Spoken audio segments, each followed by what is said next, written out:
Ayan na nga guys, ang ingredients ng ating lulutuin. Una, lagyan ng mantika ang kawali. Igisa ang sibuyas. Ayan guys. At halu-haluin. Pagkatapos nun ng bawang. At pati na rin ang luya.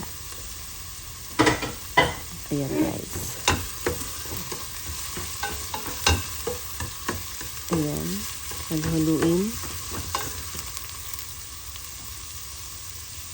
Ilagay na natin ang manok.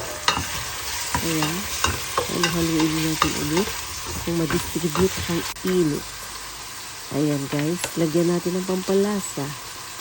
Patis. Ayan. Halu-haluin natin ulit guys. At yan, hayaan lang natin siyang maluto.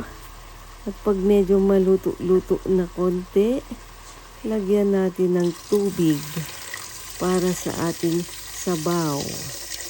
Ayan guys. At pag kumulo na ang ating niluluto, lagyan naman natin ng malagkit na bigas.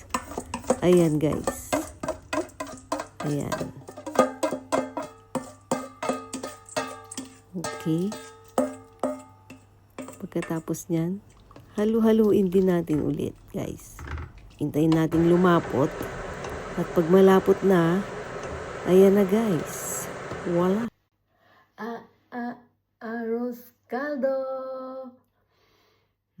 Yummy. Arroz caldo sa malamig na panahon.